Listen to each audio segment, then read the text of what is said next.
मैं चली। किधर, क्यों, कहाँ, बस ये मत पूछिए।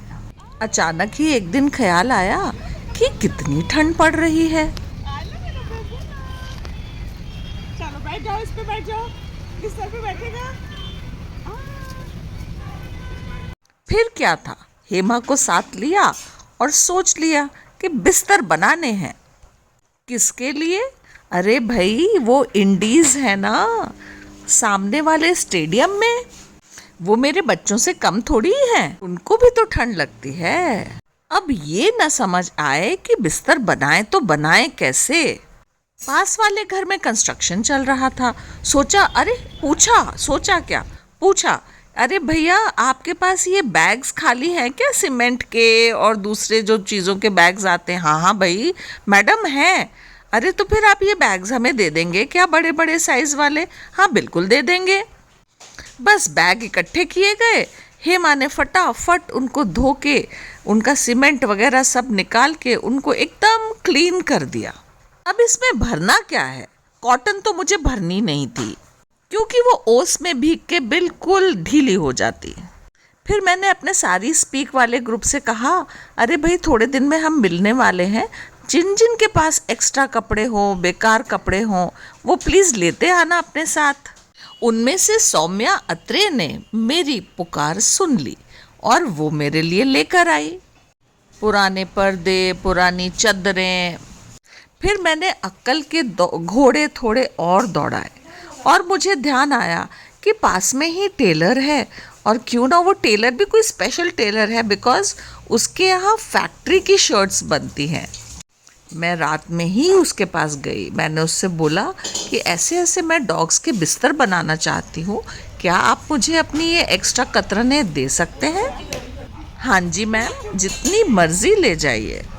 देखिए, अगर आप कुछ करना चाहते हैं ना, तो बहुत सारे लोग आपके साथ जुड़ जाते हैं, और जब तक दूसरों का साथ ना हो आप किसी भी काम को अंजाम नहीं दे सकते।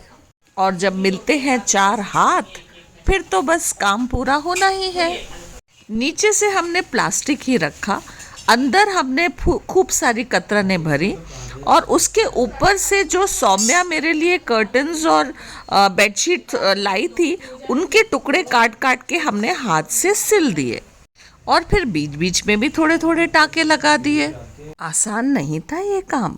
बड़ी बड़ी सुइयां मंगवाई गई भाई बाजार से, और मंगवाई जाने के अलावा वो सुइयां टूटी भी। 4 से 5 सुइयां तो टूट चुकी थी टाके लगाने में ही। पर जैसे ही स्टेडियम के इंडीज का चेहरा ध्यान आ जाता था, काली भूरी हैप्पी, तो सारी थकान ही मिट जाती थी, और वो सुई टूटने का इरिटेशन भी खत्म हो जाता था।